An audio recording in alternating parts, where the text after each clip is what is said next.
মাছটা ভেজে ভেজে নিয়েছি, এবার এক পাশে এভাবে রেখে দেবো। এবার ফোড়ন করে নেব শাক ভাজার জন্য। রাঁধুনি ফোড়ন, গোটা রসুন ফোড়ন, গোটা কাঁচা লঙ্কা ফোড়ন। এবার একটু ভাজা ভাজা করে নেব।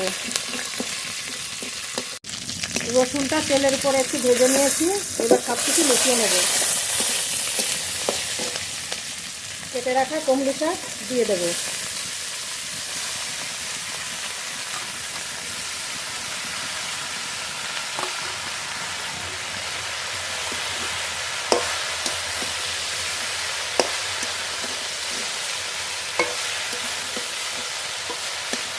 স্বাদ মতো লবণ, পরিমাণ মতো হলুদ গুঁড়ো। এবার ভালো করে মিশিয়ে নেব শাকে।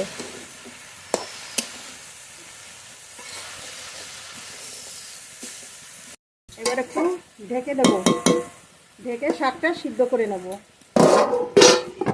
তেলাপিয়া মাছের ভাপা করব, তার জন্য মশলা করে নেব। সর্ষে, সাদা কালো সর্ষে মেশানো, গোটা জিরে, কাঁচা লঙ্কা, জল একসঙ্গে বেটে নেব।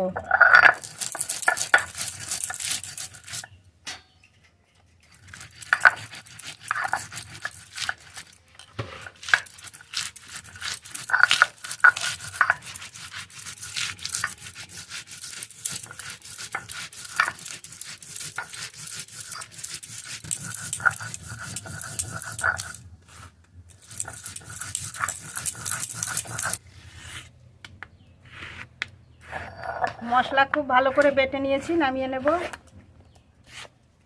তুলে নেব।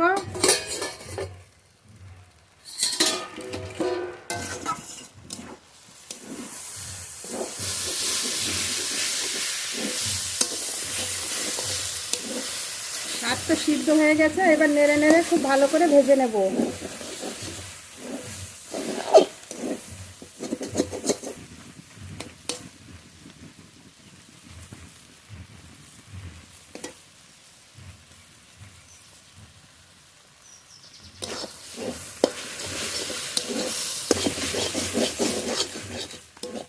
নেড়ে নেড়ে শাক খুব ঝরঝরে করে ভেজে নিয়েছি, এবার নামিয়ে নেব।